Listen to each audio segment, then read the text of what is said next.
ससा आणि कासव. कोणे एके काळी एका घनदाट जंगलात 3 मित्र राहत होते.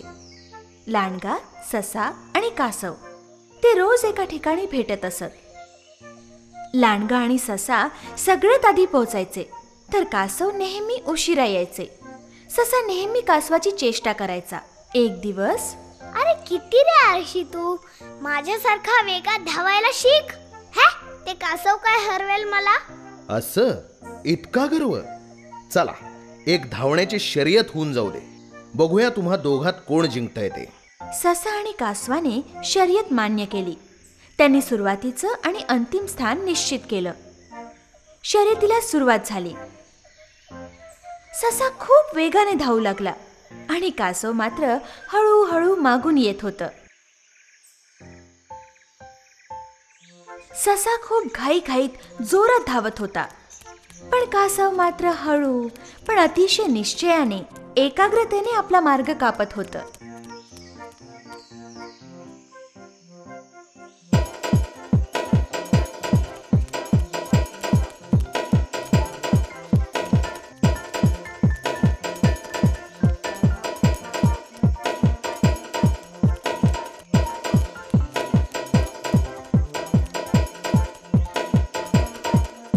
थोड्या वेळानंतर ससा दमला. त्याने मागे वळून बघितलं तर कासव कुठेच दिसत नव्हतं. तेव्हा सशाने विचार केला, तो मला कधीच हरवू शकत नाही. थोडा वेळ आराम तर करतो.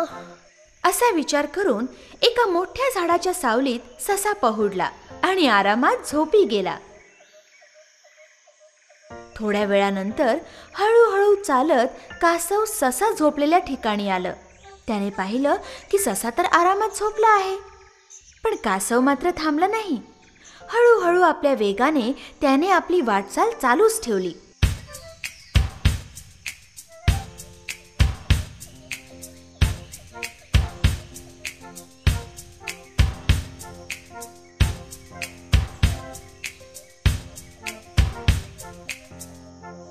आणि शेवटी त्याने आपलं ध्येय गाठलं. सगळे प्राणी त्याचं अभिनंदन करायला लागले. शाबास, शेवटी तू केलंस तर. अरे पण ससा कुठं आहे? खूप वेळानंतर सशाला अचानक जाग आली. मागे वळून पाहिलं तर कासवाचा पत्ताच नव्हता.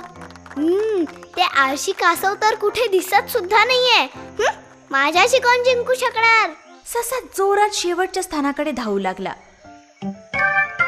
पण अंतिम स्थानावर पोहोचताच त्याला आश्चर्याचा धक्काच बसला. कासव तर तिथे आधीच येऊन पोहोचलं होतं. सगळे प्राणी हसू लागले. सशाने लाजेने मान खाली घातली. बघितलंस, तुझ्या गर्वामुळे तू आपलं ध्येय गाठू शकला नाहीस. कासवानं हळू का होईना पण एकाग्रतेनं आपलं ध्येय गाठलं आणि तो जिंकला.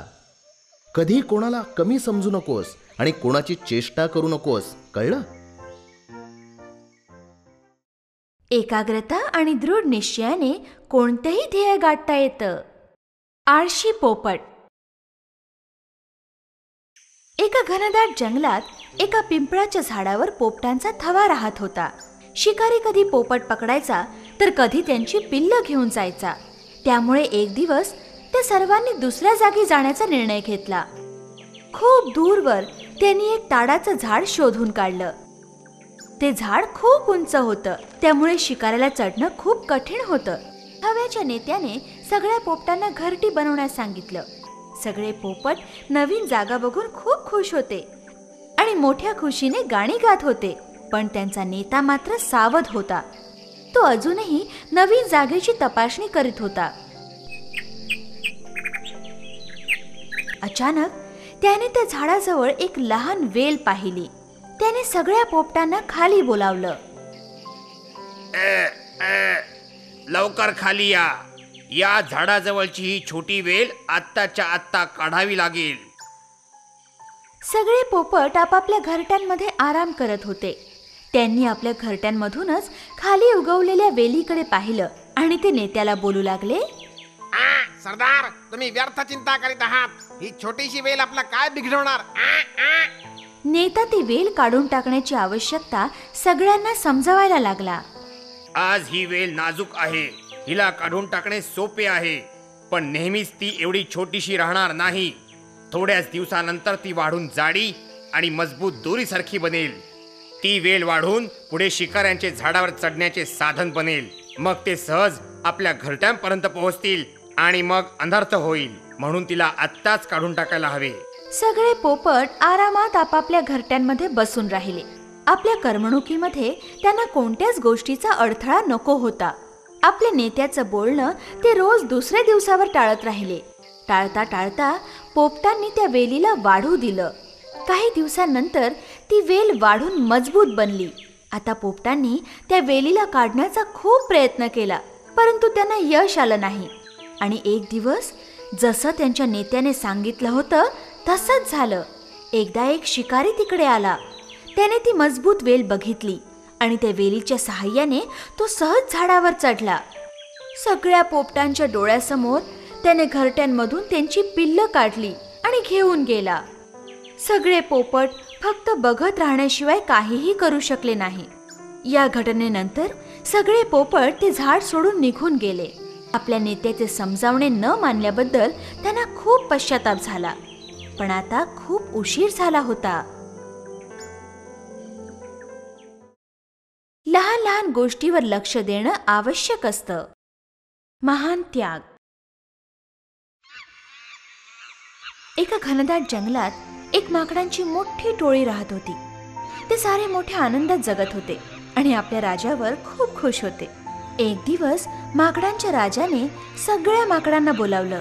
मित्रांनो, इतकी वर्ष आपण या आंब्याच्या झाडावर मोठ्या आनंदात जीवन घालवत होतो, पण आज मात्र माझं मन मला काहीतरी संकटाची सूचना देत आहे. काय सूचना महाराज?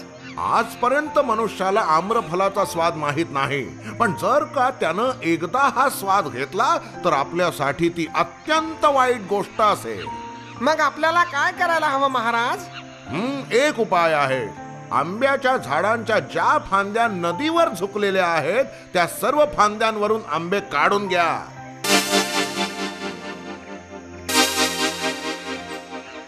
अत्यंत सावधपणे काम करून सुद्धा एक रसाळ आंबा नदीमध्ये पडलाच.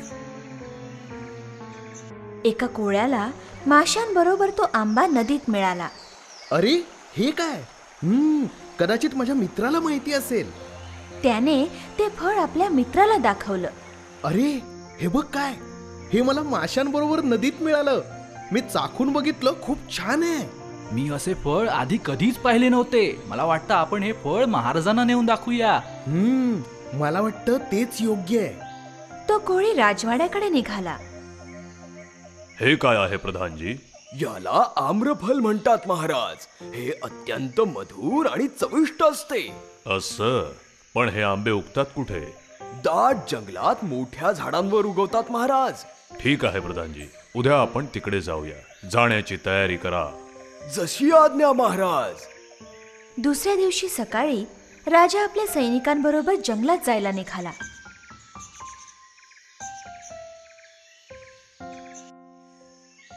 ते तिथे जाताच जंगलामध्ये एकदम गोंधळ उडाला.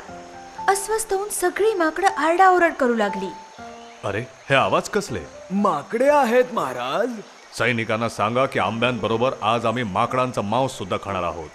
सगळी माकडं घाबरली. सैनिक माकडांची शिकार करू लागले. महाराज, त्यांनी आपल्यावर आक्रमण केलं आहे. आम्हाला वाचवा. अरे थांबा थांबा, असे घाबरू नका. मला काहीतरी विचार करू द्या. जसं मी सांगतो तसंच करा. चला पटकन सगळेजण नदीच्या जवळच्या झाडावर जाऊ. जीव वाचवायचा असेल तर लवकर करा. चला लवकर. त्या लांब वेलीचं एक टोक त्या झाडाला बांधा आणि दुसरं टोक माझ्या कमरेला. नदी पलीकडे जाऊन मी ती फांदी पकडतो. माकड राजाने एक लांब उडी मारून नदी पार केली आणि एका झाडाची फांदी पकडली. त्याला जेव्हा कळलं की त्याला बांधलेली वेल छोटी आहे, तेव्हा त्याने झाडाची फांदी पकडून झोके घ्यायला सुरुवात केली. माकडं एकामागून एक नदी पार करू लागली.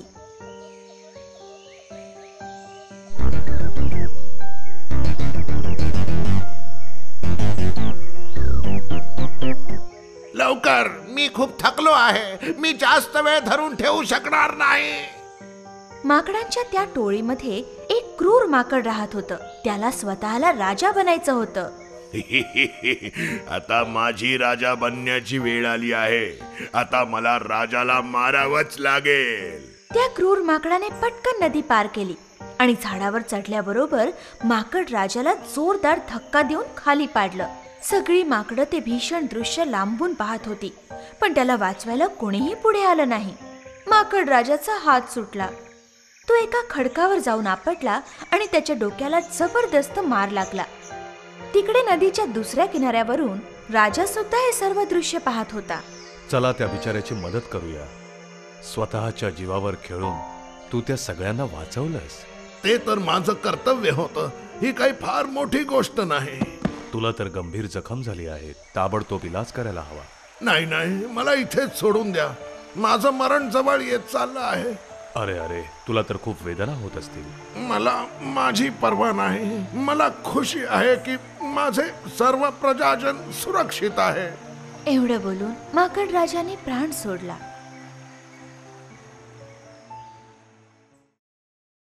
आत्मबलिदान सगळ्यात मोठा त्याग आहे. ससा आणि साळू. नर्मदा नदीच्या किनारी एक घनदाट जंगल होतं, पण त्यात राहणारे प्राणी नेहमी आपापसात भांडत असत. आपण सतत भांडत असतो. आपल्याला कोणी राजाच नाही जो आपला न्याय करू शकेल. आपल्याला एक राजा हवा. पण राजा बनणार कोण? पुन्हा त्यांच्यात भांडण सुरू झालं. राजा तर मीच बनणार. नाही नाही, मीच राजा बनणार. राजा मीच होणार. एक वृद्ध कोल्हा काही दिवसांपूर्वी त्या जंगलात येऊन राहिला होता. आपल्या गुहेतून तो जोरात ओरडत बाहेर आला. कसला आवाज आहे हा? चला जरा जाऊन तरी बघतो काय चाललंय रे. प्राण्यांनी पाहिलं की तो कोल्हा त्यांच्याच दिशेने येत होता. या कोल्ह्यालाच आपण राजा बनवूया का? हे ठीक आहे. जेव्हा तो वृद्ध कोल्हा त्यांच्या जवळ आला, आम्हाला एक राजा हवाय. तुम्हाला आमचा राजा बनणं आवडेल का? वा, काय नशीब आहे माझं. माझा तर विश्वासच बसत नाहीये. असं वाटतंय की भुकेचे दिवस संपले आता. माझी काही हरकत नाहीये, पण हे बघा, मला हिंसा अजिबात आवडत नाही. कोणताही प्रकार संपूर्ण जाणून घेतल्यानंतरच जर मला वाटलं तरच मी अपराध्याला मृत्यूदंड देईन. सगळ्या प्राण्यांना खूप आनंद झाला. महाराज, हिंसेच्या विरोधात आम्हीही आहोत, परंतु एक न्यायप्रिय राजा अपराध्याला मारू शकतो. ठीक आहे, ठरलं तर. दुसऱ्याच दिवशी ससा आणि साळू मध्ये पुन्हा एकदा भांडण झालं. हे बघ, हे बेळ माझं आहे. नाही नाही, हे माझं आहे. मी आधी पाहिलं. तू आधी बघितलं असशील, पण माझ्याच बाबांनी ते आधी बनवलंय. तुझ्या बाबांनी बनवलं म्हणून काय झालं? ते तर कधीच चढून गेले.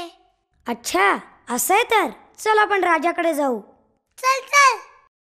न्याय मागण्यासाठी ते दोघेही जण वृद्ध कोल्ह्याजवळ गेले. ओ महाराज, आम्हाला न्याय हवाय, न्याय. काय झालं आता? दोघेही एकाच वेळी आपापली बाजू कोल्ह्याजवळ मांडू लागले. थांबा थांबा, मी वृद्ध झालो आहे आणि मला नीट ऐकूही येत नाही. जरा जवळ येऊन सांगा बघू. न घाबरता दोघेही कोल्ह्याच्या जवळ गेले आणि दुसऱ्या क्षणी कोल्ह्याने त्यांच्यावर झेप घेतली. त्यांना मारून त्याने छानपैकी भोजन केलं. सगळ्या प्राण्यांना आता चांगलाच धडा मिळाला. मित्रांनो, आपल्याला आपला न्याय स्वतःच करायला पाहिजे. अनोळखी प्राण्यांवर विश्वास ठेवून तर आपणच फसलो. अनोळखी व्यक्तींवर कधीही लगेच विश्वास ठेवू नये. मूर्ख बगळा. कोणी एकेकाळी एका तलावाच्या किनारी एक नारळाचं उंच झाड होतं. त्या झाडावर एक म्हातारा बगळा राहत होता. तो तलाव काही दिवसातच आटून जाणार होता. त्या तलावात फारच कमी मासे उरले होते, जे त्या एकट्या बगळ्यासाठी पुरेसे होते. परंतु तो तलाव आणि नारळाचं झाड यावर त्या बगळ्याला फार गर्व होता. बाकीच्या सगळ्या बगळ्यांना जर कळलं असतं की मी किती नशीबवान आहे तर किती बरं झालं असतं. एक दिवस एक मोठा बगळ्यांचा थवा त्या तलावावरून जाताना त्यानं पाहिला. अरे थांबा जरा, इकडे खाली बघा, खाली. तो म्हातारा पक्षी आपल्याला बोलवतोय. चला जाऊन पाहूया. कदाचित तो संकटात असेल. या या या, मला आनंद झाला की माझं बोलावणं ऐकून तुम्ही इथे आलात. माझे पाहुणे बनून तुम्ही या नारळाच्या झाडावर राहा, या तलावातले मासे खा, माझा पाहुणचार स्वीकारा. म्हातारा चांगला आहे पण मूर्ख आहे. आपला मोठेपणा दाखवायला बघतोय. जर आपण याच्या आमंत्रणाचा स्वीकार केला तर हा भुकेने मरून जाईल. त्या थव्याच्या नेत्यानं आपल्या थव्यातर्फे त्याच्या आमंत्रणाला नम्रपणे नकार दिला. मी आपला आभारी आहे पण आम्हाला जायला हवं. हो, आमचा बुद्धिमान नेता सांगतोय ते बरोबर आहे. आम्ही खूप जण आहोत आणि हे बघा, हे मासे फक्त तुमच्या पुरतेच आहेत. कृपया आम्हाला इथून जाऊ द्या. हो, तुम्ही जर माझ्या आमंत्रणाचा स्वीकार नाही केला तर इथेच तुमच्या समोर मी माझे प्राण त्यागेन. थव्याच्या नेत्याला आता त्याच्या आमंत्रणाचा स्वीकार करावाच लागला. ठीक आहे, आम्हाला तुमचा पाहुणचार मान्य आहे. या या या, चला आपण सगळे त्या झाडावर जाऊया. सगळे बगळे नारळाच्या झाडावर गेले. म्हातारा बगळा मोठ्या गर्वानं इकडे तिकडे बघू लागला. या या, आराम करा आणि जेव्हा भूक लागेल तेव्हा माझ्या या तलावातले मासे खा. इकडे सगळ्यांसाठी भरपूर मासे आहेत. बगळ्यांच्या संपूर्ण थव्यानं त्याचं म्हणणं मान्य करून तलावातील माशांवर ताव मारायला सुरुवात केली. आहा, अरे हे बघ, मी तुझ्यापेक्षा जास्त मासे खाऊ शकतोय. अरे तू काय खाणार? जा. अरे मी तर आतापर्यंत 6 मासे गट्टम केले. तुम्ही दोघं त्यापेक्षा जास्त खाऊन दाखवा, मग मानेन मी. असं करता करता तलावातले सगळे मासे संपून गेले. अरे देवा, एकही मासा उरला नाही. आता संध्याकाळी मी त्यांना खायला काय देऊ आणि ते गेल्यावर मी काय खाऊ? म्हाताऱ्या बगळ्याला आता आपल्या आमंत्रणाचा फार पश्चाताप होऊ लागला. पण आता फार उशीर झाला होता. संध्याकाळी त्या थव्याचा नेता त्याच्याजवळ गेला. संध्याकाळी आम्हाला खाण्यासाठी काहीच उरलेलं नाही. तुमच्या पाहुणचाराबद्दल मी तुमचा आभारी आहे पण आता मात्र आम्हाला निघायला हवं. माझ्या थव्याला मी उपाशी ठेवू शकत नाही. ते सगळे बगळे निघून गेले. जाताना त्या नेत्याला म्हाताऱ्या बगळ्याबद्दल खूप वाईट वाटलं. अरे हा खूप वृद्ध असल्यामुळे आपल्या बरोबर उडू शकणार नाही. जर त्याने माझं म्हणणं मानलं असतं तर किती बरं झालं असतं. मला नाही वाटत तो जास्त दिवस जिवंत राहील. काही दिवसातच त्या वृद्ध अशक्त झालेल्या बगळ्यानं तिथेच आपला प्राण सोडला.